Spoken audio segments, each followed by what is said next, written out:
This is Duke University. Global trade and environmental justice. Human rights issues are still. The term Ubuntu. The Alien and Sedition Act is making inferential discovery. The importance of an archive. The John Hope Franklin Center. There are millions of stories that can be told about the city of New Orleans, but today it will be artist Bruce Davenport Jr. who will be visiting the set of Left to Black to talk about the life of an artist in New Orleans capturing the marching bands of the city. He's here now at Duke University for the opening of his exhibition, All I Need Is One Pen. You're watching Left to Black, and I'm Mark Anthony Neal.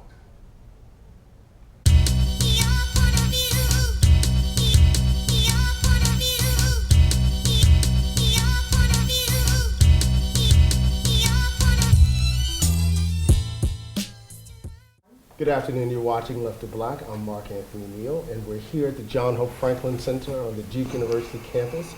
And we're joined by a special guest, artist Bruce Davenport Jr., who is from New Orleans, or the year that I spent down there, the folks told me I need to say New Orleans. New Orleans. Yeah, you're right. How you doing this afternoon, Bruce? I can't complain, brother. Nice to meet you. Nice to meet you also, and thanks for you to join the show.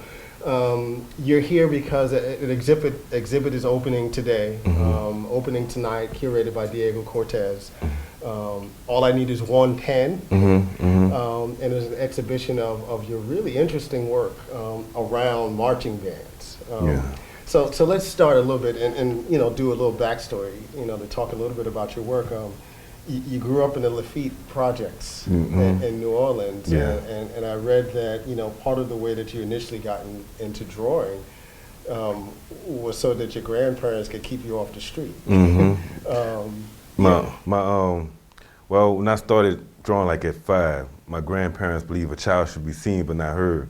So they practice with the Bible. You spare the rod, you spare the child kind of stuff, So like the lights went off, came on in the project by like 5:53. I remember that time, because I had to be inside that time. So when the lights came on, I had to run from out the park. No matter what I was doing, I had to run inside the report on that porch. If she came off that porch looking for me, I was in trouble.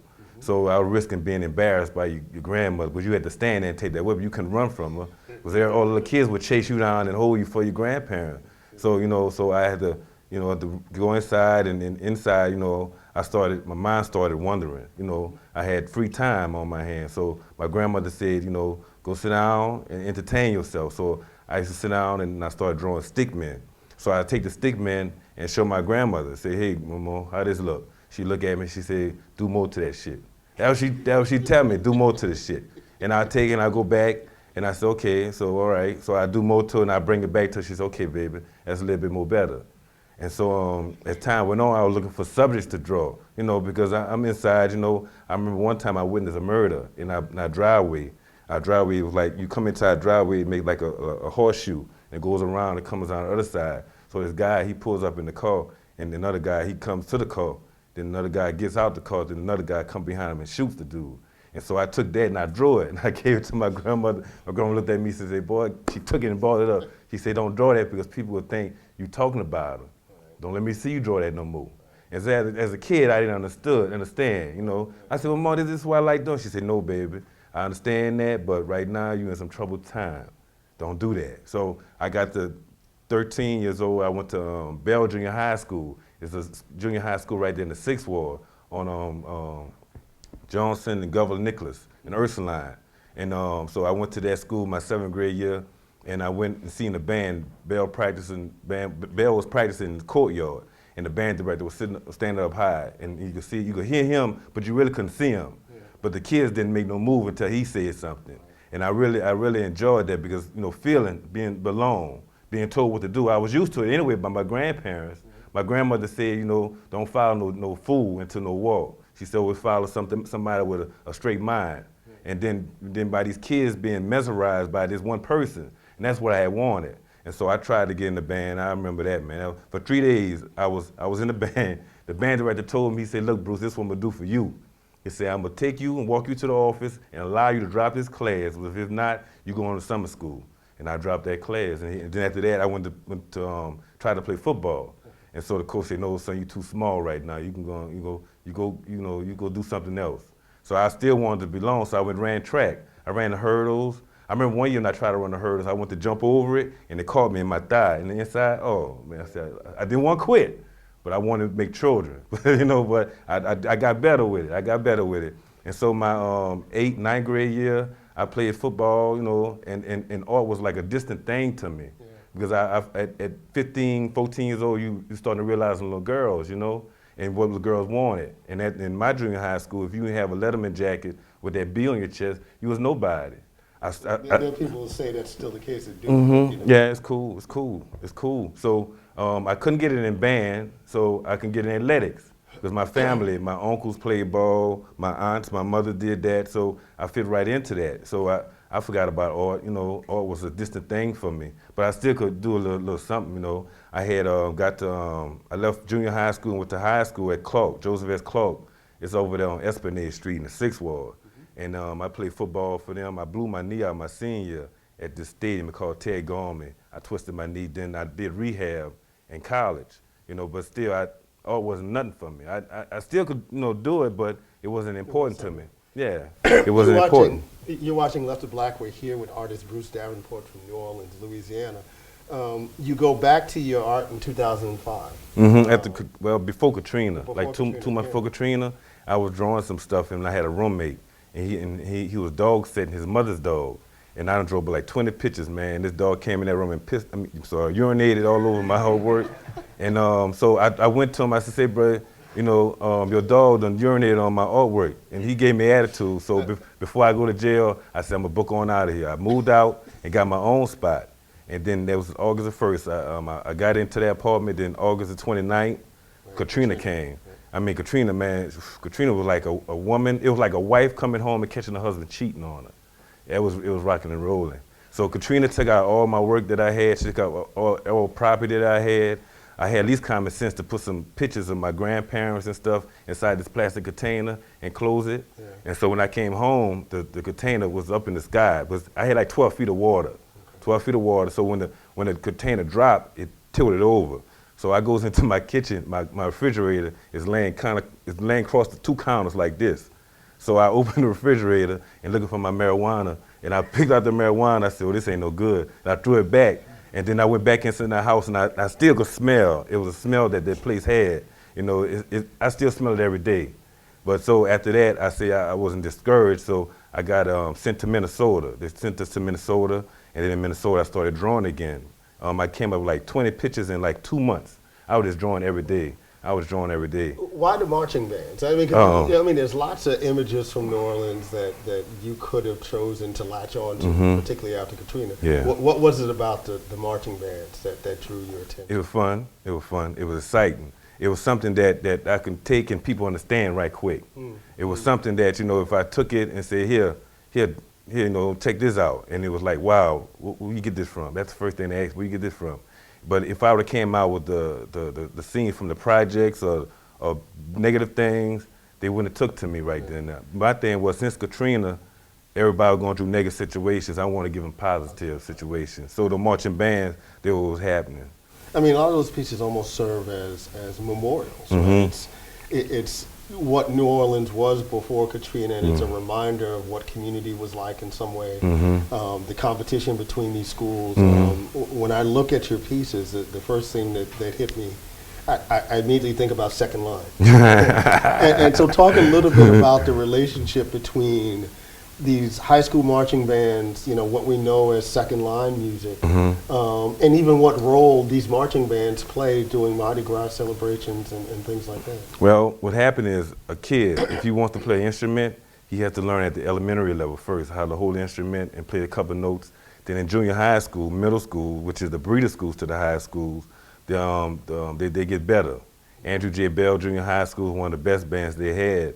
And Francis W. Gregory, Edna Phillips, McDonald 28, and Green Middle School, Woodson, Carter G. Woodson Middle School, they were the best schools music, as far as teaching these kids how to play music we had. After Katrina, they closed them. And so now, then the kids get to high schools, and then they want to be something in life or they don't want to be something in life. But by the time that band about to finish with them, they're going to want to be something with their life. And so what happened is, a lot of times those kids, either their brothers or their sisters are playing in those second line bands, and so they want to keep that tradition going. And so that's what happened. You make a transition from high school into college if you want to, or go into music. Because people, man, around the world, they come to New Orleans, and that's what they look for. They look for that kind of music. So these kids capitalize off of it, you know, by playing their music. And, I mean, it seems like a piece of let's call it Black Americana that folks don't necessarily have a grasp on. I mean, you go to these, you know, kind of off the beaten path Black communities and cities, and you have marching bands on the one hand. I know going to school up in Buffalo, we're step teams. Yeah, we're really, and this is not stuff that's reflected. You know, when you turn on BET. Yeah, they don't talk about it. What we see is hip hop and other kind of very popular forms of Black culture. Yeah. But yet we have these other pieces like these marching bands, like Second Line, like step teams, and a range of other things. And when you talk to folks about it, it's about tradition, and it's about getting young folks engaged in this stuff very early. But you're also, you know, you're 36, 37 years old. I ain't saying that. I ain't saying that. You ain't saying that? I'm 16. You 16? Yeah, I'm 16. No, I'm 30, 38. I make 39 in May. 39 in May. The Lord has blessed me. You know, in New Orleans, if you passed the 90s, you was a soldier. Yeah. Oh, man. I mean, we had a rapper, Soldier Slim. Yeah. He's from uptown New Orleans. I ran into him a couple times, and when I ran into him, he was real cool.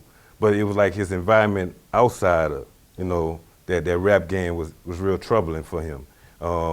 This BG, you know, I ran into him. In New Orleans is so small, you run into any one of them. And they treat you like, you know, we already know you. So, you know, you're not that much of a hip, you know, big time star. But to be involved in that kind of movement, you know, is real special. Yeah, I mean, because that's what I wanted to ask you. What kind of influence did hip hop have on the work that you did? I'm old school. My grandfather used to listen to B.B. King and Bobby Blue Bland. So I'm not really dealing with the hip hop. I'm just dealing with the old school because. What about bounce? Bounce? No, you keep that, man. Men don't bounce. We don't bounce. Men don't bounce. Men don't bounce. But no, see, but with that, it kept people out of trouble. Without these kind of entertainments and situation, people would be doing negative things. So you know, bounce music is part of New Orleans. Second Line is part of New Orleans. I just want my place at the table. You know, that's all that is. But as long as these people staying out of trouble, it's beautiful. Whatever they want to do. Talk about your process. You know, we're going to do a walkthrough of the exhibit after this conversation. And the thing that's so striking, you know, I've seen all these versions of your work and digital prints on, you know, looking at the computer. And then you see the actual exhibit and deal with the scale of it. And what comes to mind is just simply the detail. The rich colors that are used, right? And again, you know, your little riff on Nas, you know, all I need is one pen. Yeah, you're doing all of this with a pen or many pens. Wow. Right? You noticed that? Yes. Yeah, I'm trying to hide that. Look, Nas, I don't have no money. I don't have no money. But what's the process like? I mean, how long does it take you to do one of these pieces? You know, literally, what is your layout? You know, do you have a big table or are you laying on the floor? I mean, what's your process like to do, you know, this work that has all this incredible rich detail? Well, I go back to what I was taught. I was given a space and a time to complete it in. My grandmother, you know, once the lights was out in the park, the lights had to go out inside. And so when lights went out inside, I was done. You know, but if I remember I was straining my eyes at one time. That's why I wear glasses now up in the dark. And so now what I do is I'll take those big pieces of paper and put them on the wall, and then I'll etch it out with a pencil, you know, how I want to, you know, the scene, the look. I take it down, then I just start working on it at the bottom and work itself up to the top. And then after that, I take it, put it back on the wall, and I look at it for a second, then I go back into it. All that process take me about a week.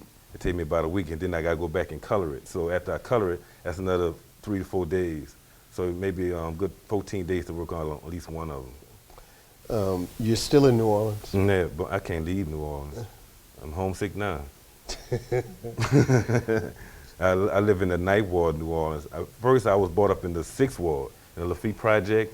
James Andrews, Trombone Shorty, the Rebirth Brass Band, all of them came through the Lafitte Project in the 6th Ward area, in Tremere area. And so right now I live in the 9th Ward area, the Lower 9, across the canal. Marshall Falk High School is like maybe so many miles away from my home. Right. Marshall Falk, the football player. Yeah, the football. I played against him in high school. Okay. Yeah, we didn't beat him, but you know, we tried. The dude was bad.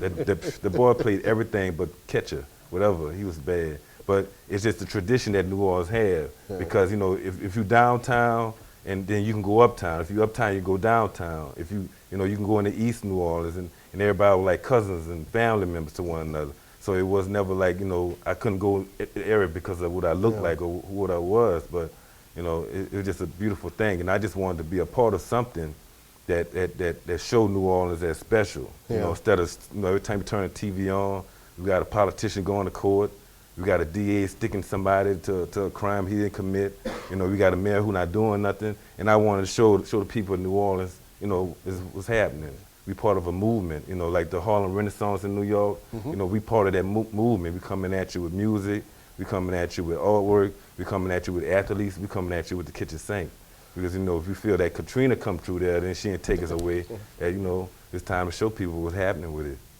You're watching Left of Black. I'm Mark Anthony Neal. We're joined this afternoon by Bruce Davenport Jr., an artist from New Orleans who's here at the John Hope Franklin Center at Duke University for his exhibition, All I Need Is One Pen. How has the city changed since Katrina? That joke is, man.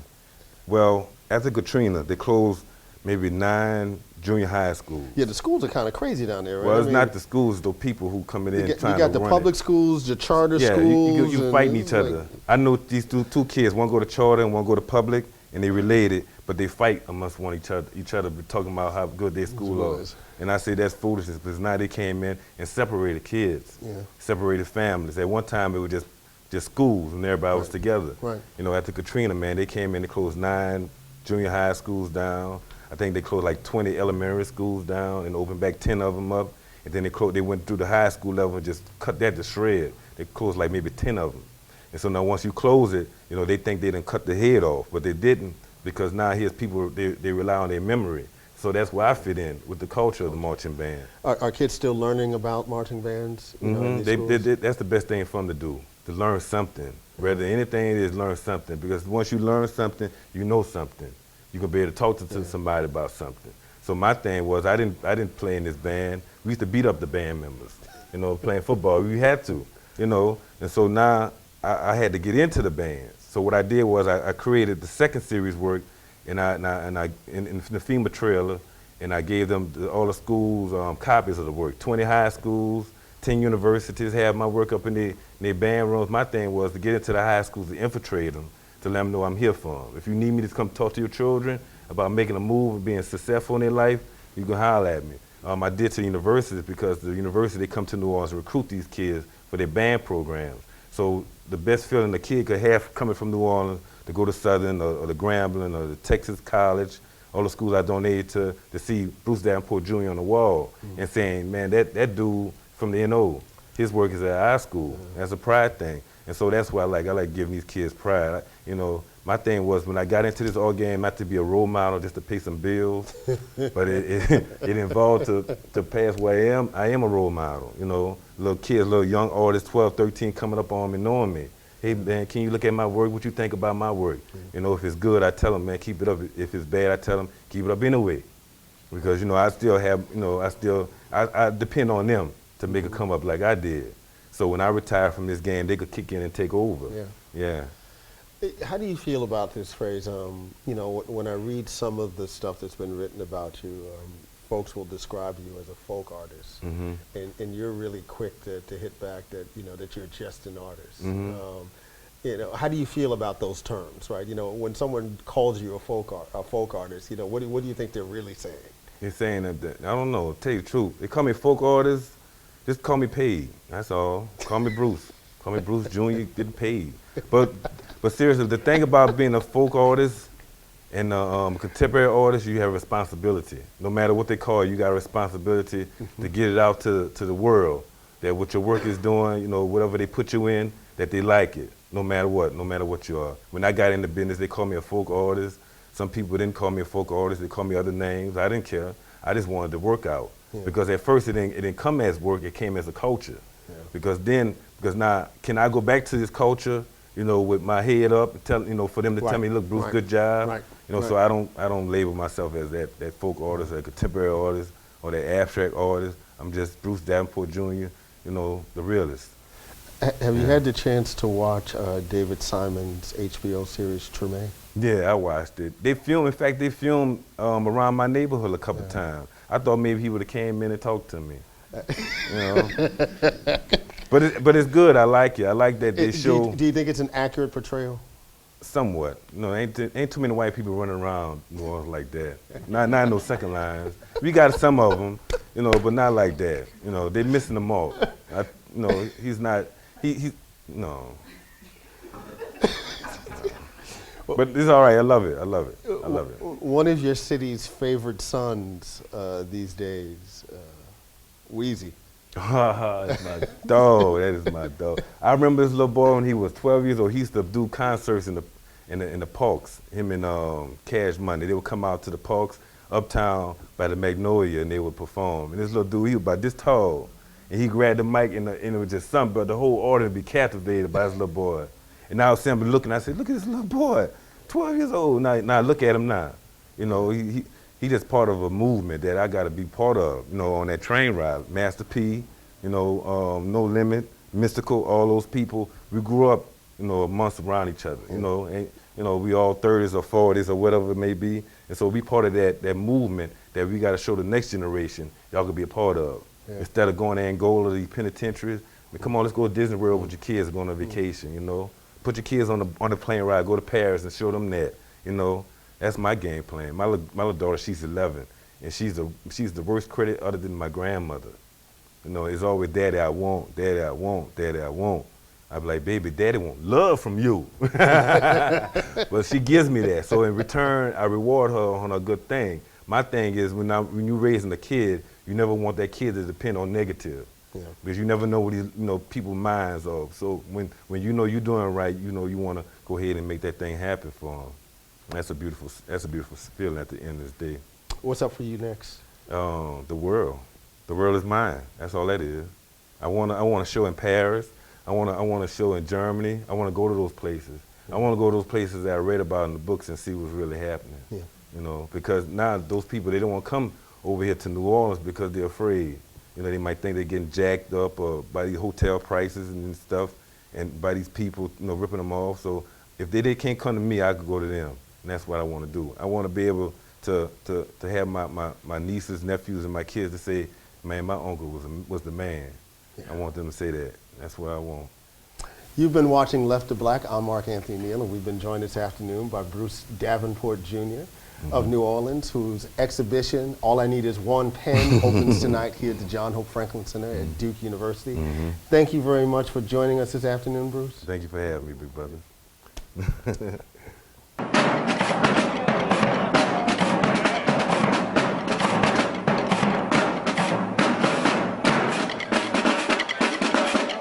My thing was to get into them and let them know I was thinking about it. So you don't make copies of these? No, what you do is you just draw.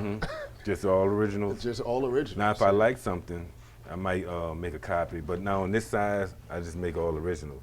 Like I used to draw on the poster, and I made a copy at Kinko's, and I decided not to stop doing that because the material wasn't good no more. So I just get the acid-free, paper and just deal with it like that. But yeah, I used to make copies, but I was donating to like organizations like the high schools. And if anybody had an art auction, they wanted me to participate, I'd make a copy of it. Okay. And I just let them know this is a copy, 1 of 2, 1 of 3, stuff like that. But now, talk about the detail for a second, right? Because on the one hand, you're struck by the colors and the detail, but when you're actually here, right? And again, it's almost like you're part of this. You're watching the marching band literally around you, but you realize that it's incredibly busy. Oh yeah. I mean, everybody is doing something. My thing is, each time you look at it, you got to see something different in it. Yeah. Even somebody moving their hand, or somebody giving you the peace sign or the middle finger. Or smoking a big blunt. Smoking a blunt, or throwing up. My thing is like to capture you. As soon as you walk, you look at one part, you just get past it, you say, "Oh, look at this one. Look at that one." Yeah. So when you got it at your house, you got something to look at. There's a photographer by the name of Charles One Shot Harris. Wow. He was out of Pittsburgh, and he got the reputation because he would always just kind of shoot one shot and then kind of move on. Wow. But the thing that was incredible about Teenie Harris's work is that he wasn't interested in like famous icons, right? He wanted to capture everyday black folks doing everyday things, and there's that quality in your work that I appreciate, right? You know, it's not about, you know, pictures of the Morial family. For real, yeah. Right, You know it's not them. about pictures of Louis Armstrong or all these great folks who would have come out of New Orleans, right? It's everyday New Orleans folks, right, coming together, doing the things that make them happy. Right? See, that's why I don't do the Indians, the Carnival Indians, because everybody already know about them and they loving them. That's their style. Right. So my thing was to get something that everybody know and love, just like the Indians, the marching bands and its culture. And so when I came out with the marching bands were like almost falling off because after Katrina, like I said, a lot of the schools was closing and the high school was losing talent. So I had to help them make a comeback. And, you know, when I do this and people see it, they become interested. So they go back and Google the bands or the band director and they let them know, man, look, man, I enjoy what y'all doing, let me help you. You know, and a lot of times the people get help through that. And so they're able to get instruments, uniforms, and you know, bus transportation to different events, you know. That's what's happening. And then I need these kids to be inspired to keep on doing it. So my subjects don't be a dying breed. It be something very fun to deal with. And then this stuff will keep the kids out of trouble. Absolutely. Ain't nothing like having a busy kid. Ain't nothing like having a busy kid. Now this one here, this was like a start of a parade on Chapatoulas and Napoleon, Southern University, Andrew J. Bell, St. Augustine, Joseph S. Clark, that's my alumni, L.C. Fauché, Booker T, and McDonald 35. Now they closed Bell, they closed Fauché, and they closed Booker T, and I donated to 35, I donated to Clark, donated to St. Aug, and I donated to Southern. And once I donate to them, I can go ahead and just keep drawing them. So that my thing was, once I donated to them, I could draw you. My thing was like to give to them and see how they take it, and they took it real well. And so I went in and did more work to it. Now you have this little piece here, Lafitte, rest in peace. And so were Lafitte some of the projects that were taken down and closed down after Katrina? The Lafitte, the Magnolia, the Malfamine, the Callio, the St. Bernard, the Fisher, the St. Thomas, the Desire, and the Florida project. And some of these places were still very much livable. Yeah, I mean, and instead of, would have been better choices for folks to live than to be living in FEMA trailers. Yeah, big time. You know, they just took it down because they were tired of the bricks. They thought they was getting rid of cancer, but they only added more to the population. Right. That's all it was. I mean, because these projects, some of them had maybe 20,000 families in it. Wow. You know, and each one of them did. And then so all of a sudden they knocked them down. And then a lot of the projects had a lot of good athletes, musicians, and the good people that came from there. And then once they knocked it down, those good talented people moved out other places and making their communities better. So they some of them don't want to be bothered with New Orleans no more. They're frustrated. So that's what's happening. Yeah. Now this one right here is on Canal Street. They're going up Canal Street, turn on Rampart, and turn back up Canal Street. Yeah, Southern, John McDonald, I donated a picture to them, Andrew J. Bell, St. Augustine, and McDonald 35. See, my thing is now, I got the people following the bands with the different shirts on. They're part of like a big movement because, you know, if you want to, you can make it move by yourself. Yeah. I mean, it's that great line that Diego has in describing the work, that you capture people in motion, right? And how hard that is actually to do, you know, in terms of art, right? Wow. That people get a feeling for the movement, you know, as they're looking at the pieces. I figured since Katrina moved, man, I can move some people too. I love it. Now this one here, I try to do something different. Just coming down from St. Charles Street, coming out, making that turn on St. Charles into Canal Street, and going back up Canal Street. My thing now, I'm working with scenes.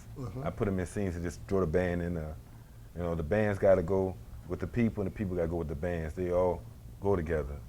So that's what you capitalize on. Then on the floats, I put different sayings on it, you know, to catch your attention, because now you go from just the art from the culture to the art to maybe some humorous things, you know. So was it your grandparents and your parents that gave you the idea to take your initials? Well, what happened? Because your initials spell bad. Bad. My dad is a senior and I'm a junior, so I use bad too. Right, You know, right. I just capitalized off of the name. Yeah, my Yeah. you know my full name is Mark Anthony Neal, so my parents Man. call me Man. Right, exactly. And I think that's a really love like it. black people thing to do. Yeah, right? man, come here, man. Yeah, that's it. But I was born Bruce Washington, and then I got to be 13. My daddy wanted my name to be changed into his name. His name. Yeah, I said, all right, then whatever y'all want to do. I'm just happy to see you. You know. Bad too. Yeah, I'm bad too, and so that's what I deal with it. I like that. You sure right. Now even here, I do smaller works here. This is like I did postcards work for an auction. They sent me some pieces of paper like this, and I drew it for them, and I just kept some of the paper that I had left, and I came with an idea like to put them together, like a puzzle almost. I made it smaller, and I just put them together. It's usually like 3 of them actually put together. Put together. Yeah, and I put them all, lined them up and came out with it. So I was doing stuff like this when I was 12. And stuff like that came about at the time, and just practice on it. If you practice on something every day, it changes you. Yeah. Yeah. That's why I tell them the game has changed. And I see you looking. They're always looking. I can't get them to stop looking at me. Now this one here, this is like a startup parade. It's Southern University, St. Aug, L.C. Fortier, McDonald 35, Sarah T. Reed, Walter L. Cohen, Frederick Douglass. Now they closed down Frederick Douglass, and they closed down Fortier after Katrina. They closed down Rod Wayne. They closed down Booker T. Washington. They closed down Carter G. Woodson after Katrina. Now this actual site, it used to be this how it used to look before a parade. All these people just all in motion, all this pretty color. But since Katrina, they didn't close all that down. So now my thing is to give memory back to what was happening in New Orleans. What about this phrase? I see you looking. What happened is whenever I draw the work, I put myself into it so much that whenever it is at a gallery or opening or a museum, I don't have to be there physically. Right. You can still talk to folks. Yeah, right? I still talk to them. I see you looking, and they just start laughing. And then I put on The Game Has Changed, and I put different series of work. They get into it and they like it. So I just keep rolling with it. Sometimes people take art so serious. Yeah. They forget that they was kids a long time ago. Yeah. And so my thing is I'm just reliving my childhood. That's great. Now this one here, oh man, this one here, one pen. And actually, I did this picture in one pen. I used one ink pen to make all this stuff. That normally don't happen. It normally take me like 2 to finish this, but that pen was rolling with me so much, I had to name it for that pen. I started from down here on that one pen all the way up top. And after I used that pen, I retired it.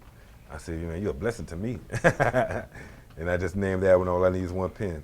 In fact, I was doing this picture, I would put it on the wall, and just catch up here. And I'll sit down and catch the bottom, and I'll put it on the wall, and I just put it, and I do it. A lot of times when I do these big pictures, I got to stand up majority of the time to get them. Yeah. Because, if I'm sitting down, I got to crinkle the paper, I got to move it and stuff, but when it's on the wall, I can get it. So if I give me a bigger studio, oh man, I could take the papers and line them up together and make a whole big old parade. So my thing is I like to make it look like 3D, where it's coming at you, in all different angles, all different sizes. I got to keep your attention, because if I don't catch your attention, I ain't no more good to you. That's what my grandpa used to say to my grandmother. He said, Marita, if I don't got your attention, I ain't no more good to you. You're going to want to get another man on me. So if I don't keep your attention, you're going to get another good artist to deal with. So if I got your attention, it's on. See, I put them all together to face off one another, like they play against each other. Booker T, they closed after Katrina. Lawless, they closed that one after Katrina. That was a night war school.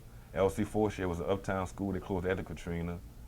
Charles D. Colton, it was a night war school. They closed after Katrina. Frederick Douglass, used to be Francis T. Nichols in the night war, but they closed after Katrina. Carver Middle School, they closed at Katrina. Kennedy High School, they turned Gregory from a junior high school to an elementary. Andrew J. Bell, they closed at Katrina. But this is Holy Cross High School. This is one of the private schools in New Orleans. I even did the schools like this. Right. So I go from marching to walking. But the walking bands are much more easier than the marching bands. Right. So I donated to all of the Catholic schools, like 6 of them. Right. I just gave it to them. I just wanted to let them know I was here and about to roll, and I wanted their acceptance that I'm about to do them, about to draw their artwork. And there's LSU, Louisiana State University. Right. Oh yeah. Purple and gold. Purple and gold. Grambling have a picture in their band room. Southern have a picture of their band room. See, once I donated to them, now I can go back and talk about them. That's what kind of thing I was doing. Yeah. Well, thanks a lot, Bruce. Oh man, thank you for having me. Fantastic, man. Yeah, now remember, if you come to New Orleans, bro, you gotta give me a holler. I will definitely do that. If you don't, we gonna be no more friends. You hear me? You got them on tape now. And so when I got to Minnesota and I went to drawing again, and then it dawned on me that I had to go back to New Orleans and leave a mark on New Orleans like Katrina did on me. And so when I got back to New Orleans, I got back in that FEMA trail and I went at it. I drew all the high schools. I went to him. I said, man, look, my name is Bruce Davenport Jr. This is for you. And the band director looked at me, he said, where you get this from? I said, I did this. He looked at me, he said, hey man, you think you do me one? I said, the first one on me, the next one on you. All right, Bruce. And they didn't call me back no more after that. But then I get to the universities, they would give me appreciation letters, and I would, and I would take that and I would show the kids. And then when I go speak, I show the kids. I say, it's an opportunity for you. I say, I'm fresh out of the Lafitte Project. It was bad as Big Dog, but I made something out of myself. You can do the same thing too. So my thing is, if I can reach one kid, that keeps him out of the penitentiary system. That keeps him out the microscope of the NOPD. That makes him want to be something to change his lifestyle. Because I got the nieces and the kid coming up after me. Their life got to be much more easier than Medgar Evers' days. It got to be more easier than Malcolm X's days. It got to be easier than Jesus Christ's days. They got to be in a peaceful world. And then in order to do that, you got to be the one to make that change. And that's what I did with my life. I just got tired. I got tired of being tired. I got tired of waking up early, going to work for the man, and coming home complaining. I got tired of the rent man knocking at my door, talking about I can get out. I got tired of him turning my lights off. I had 2 fights with the light man. I'm for real. He came to my house. I'm in the middle doing some work. He turned my lights off. I'm saying, wait a minute. The house feels still. Why nothing ain't moving in here? I go outside, he running down the street with the thing, I'm chasing him. Man, give me my stuff, I just got tired of that. So my thing was when I got into this art world, it was just to show people. Yeah. But then I went from just showing people to people just loving it. Then from people just loving it to people flying me different places, asking me questions, talking to me. And paying you for it. Yeah, that's beautiful too. In fact, I leave from here, tomorrow I go to Marfa, Texas, I have a show out there. I mean, man, I remember one time, bro, when I first got in the game, I met this dude named Jeffrey Cook. He introduced me to this gallery. So I went over and met the gallery. We was cool for a couple of months. But then my thing was I have a mentality of a project kid. Hustler, grinder, you're not gonna run no game on me. Because my grandparents taught me like that. So I told him, I said, now look, if you go sell my work, I'm gonna need some information from you. And he thought I was just playing because I was black and he thought I was just ignorant. I said, no, I'm not like that, but I just want to know about this art game. Now, if I'm in this game, I need to know the rules of it. I need to know what I need not to do and what I can do. And he didn't want to share that with me. And so if you deal with anybody who wants to share no information to you, you got to get rid of them because there's something they hiding. And so I got rid of this dude. I moved on to another one. He didn't want to do nothing right. I got rid of that dude. See, well, my thing was I always wanted to be controlled. I'm a control freak. I'm a kingpin. When I was coming up, I was the oldest grandchild, and I was spoiled. Nothing I couldn't have. I go to the store. Grandma, I want this. She'll get it for me. And so that's how it is. So now my thing is, if I know about all my business, that's cool. That's cool. That's beautiful. You got a friend for life. I remember, man, I first met Diego Cortez. This lady named Dawn Dudo. I was in New York. I think this was May, and I was in New York for the first time. I was flipping out. And and I went in New York, and Dawn Dudo, she said, look, Bruce, we're gonna meet this guy named Diego Cortez at the MoMA. And I look at her, I said, who is that? She said, don't worry about it. I'm gonna take you with me, we're gonna meet him. So I said, well, no problem, we're gonna meet the dude. So we get on the train and we get lost. We went to the Whitney and we get lost. I ain't telling nothing. I said, this white lady got me lost in New York, she is tripping. I said, white lady and a black man in New York, this don't look too good. I said, I said, look, I said, what you want to do? Let's find this dude, let's go, And so we get to MoMA, and then we go into the museum, and I see Picasso, big pictures done a while. I walked up to it, and I was mesmerized. I was like, wow, this is Picasso. This is the stuff I read about. Then I go to another room, it's Rembrandt. Go to another room, it's somebody else. And I was just taken in, taken in by all that. So she comes up, hey, Bruce, this is Diego Cortez. Diego, like, nonchalant, stick out his hands, hey, how you doing? And at that moment, I said, I got to get his ass. I said, I got to get him to make him think that I'm the shit. But I had to do it without words. Right. And so he walks up to the cafeteria, and so he goes to get his coffee. And so I say, Dawn, give me a pen and paper. And I pull out a pen, she gave me the pen and paper, and I went to drawing on the paper. And so Diego come back, and I slide the paper to him. And so he looks at the paper, and he looks at me, and he looks at the paper, and he looks at me. He said, when are you going back to New Orleans, Bruce? After that, I said, I'm back to New Orleans after this. He said, look, I'm coming back to New Orleans in August. I'm coming to your house, Bruce. He said, Bruce, I'm coming to your house. So he came to my house. He was like Hurricane Katrina. He took out all my stuff. He took everything with him back to New York. And then maybe like a month later, he calls me, look, Bruce, I sold all that stuff. I said, okay. I said, all right, cool. And then after that, he called me back, Bruce, I got something happening for you. I said, all right, cool. So he was like, Bruce, I want us to work together with loyalty to one another. And then he sold me. Then also he had gave me a couple of dollars while I was in New York. And no other gallery, no other agent or whatever never did that for me. And I felt cool with that. Yeah. And so I said, okay, the rest of my life I'm gonna dedicate it to Diego Cortez. The rest of my organ I'm gonna dedicate to Diego Cortez. He handled all the business aspect, and I handle all the artwork. And so we just get together and we have a good time. And it's funny because there's that great story about Basquiat.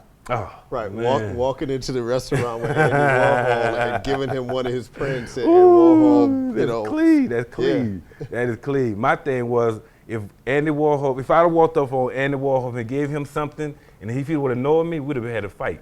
I would have snuck him. Here, I'm doing all my time, you gonna know me? But no, I'm just joking. But my thing was, my thing is, when I was out here, hustling and grinding with this artwork, I would take it different galleries. And they never close their door on me. They'd be like, wow, Bruce, look, I got an open date coming up. You want it? You can jump in it. They never told me no. Right. So you knew you had. I knew I had it. Right. So if Warhol would have told me, man, no, bro, I'm gonna crack in your head. This is a culture. My thing is to protect the marching band, to protect whatever I do, because it's a culture. Because when I'm retired from this art, I gotta go back to my culture. Yeah. You know how they gonna take me if I didn't do nothing for them? Yeah. We had this one dude grew up in the Lafitte Project. He grew up and he forgot about where he came from. He made it big. He went to the league and everything, and he forgot where he came from. But he can't return back. There's nobody know him. So my thing is, when I go back home to New Orleans, everybody know me and they love me. Yeah. I drive around my 78 car like it ain't nothing. Like it ain't nothing. But I think what it is that since God got me through that Katrina and that he's blessed me with a talent, I go out and do it. I've been selfish for like 12 years after college that I didn't do no artwork. And God, he dealt with me. God deals with you all kind of ways. But he said, if you hide your talent, I'm gonna deal with you. And he dealt with me. He had me with jobs. I was throwing trash. I was running behind garbage truck, throwing trash. That ain't, no. I don't got nothing against nobody doing that, but no, my hand was too soft for that. And then I used to deliver furniture for like 3 or 4 furniture companies in New Orleans, and people give you attitude if you mess up their house. I said, no, I can't let you talk to me like that. But I had to find a way so people, I could get my own respect. Yeah. People come into my world and want to be accepted instead of me trying to get into their world and get $1 from them. Yeah. So my thing is God has blessed me, and that's what's happening. And he got me through Katrina for something, not just for nothing. My thing is if you deal with Katrina, if you ain't come out of it without something, shit, you just wasted your time. Yeah. You just wasted your time. My daddy, he's a preacher back home in New Orleans, and man, he preaches faith.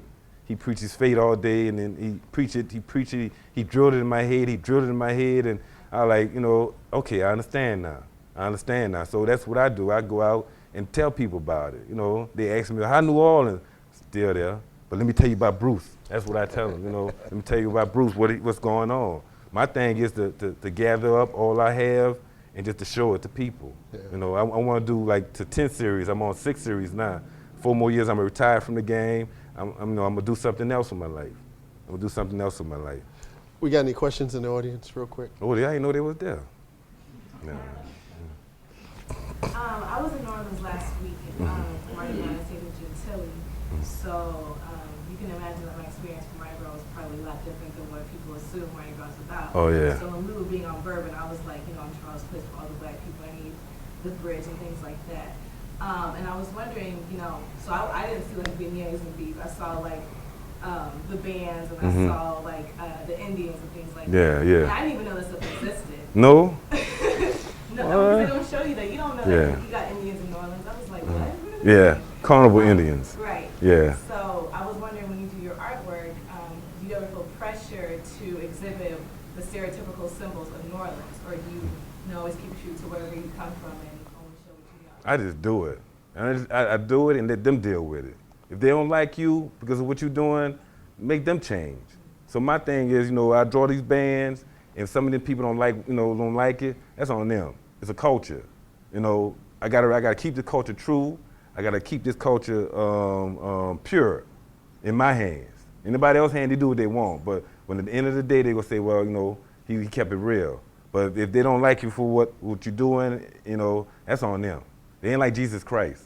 So that's how you gotta think about it. You never ever say in your life that, let me change up. If you're doing right. If you're making A's in class, why change up? Keep on doing what you're doing. Now, if you're making F's, then you gotta change up. Do what you do. But my thing is that when after I finish, when I put that pen down, that's it. It's done. If I don't like it myself, I don't show it. Some other people might come say, man, I like that, Bruce. I don't like it. If you like it, you can take it with you, But my thing is, just stay true to the game. And the game will love you. That's why I tell them the game has changed. And I see you looking. Samantha? I enjoy your talk. I'm having a great time here. Mm-hmm. And I was in a marching band, so Yeah. of course I'm interested in. Where you from? I'm from Savannah, Georgia. Oh, man. What's his name? James Brown? James Brown from Savannah? No? Lil Richard? No? Don't worry about it. I'm sorry. I'm messing with you. I'm messing with you. James Brown from Augusta. Okay. Yeah. My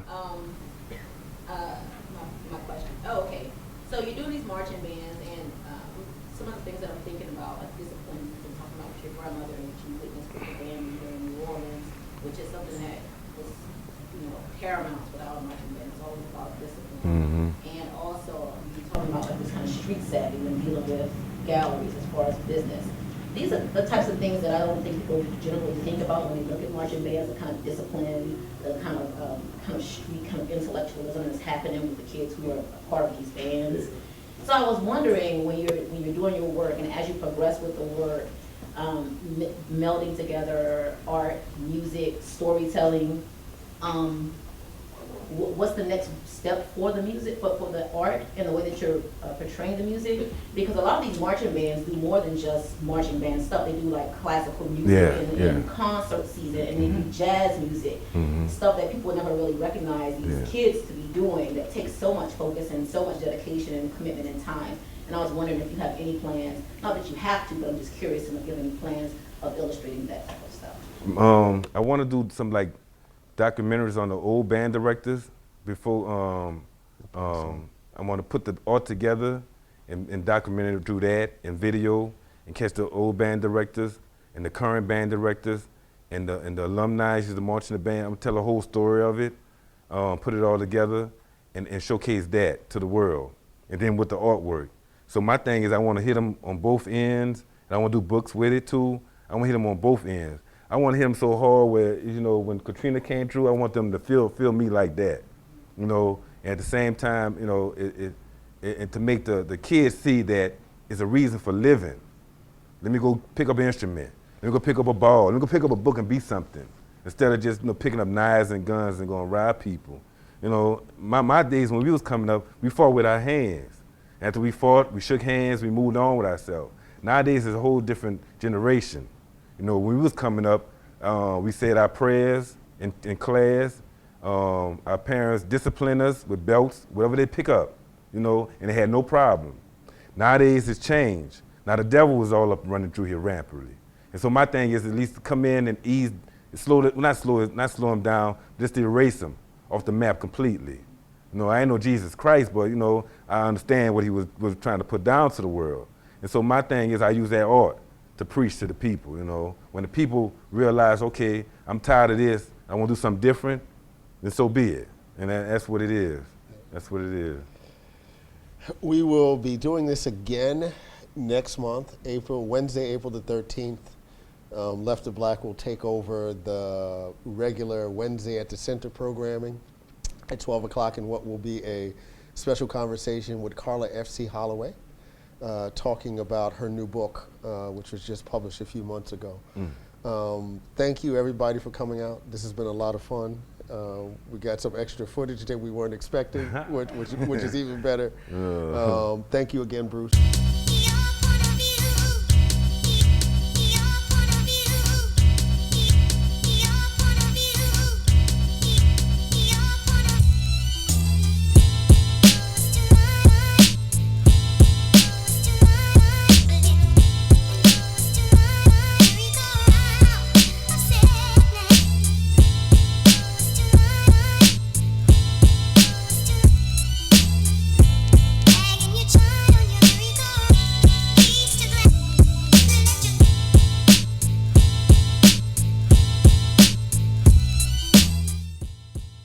Produced by Duke University. Online at duke.edu.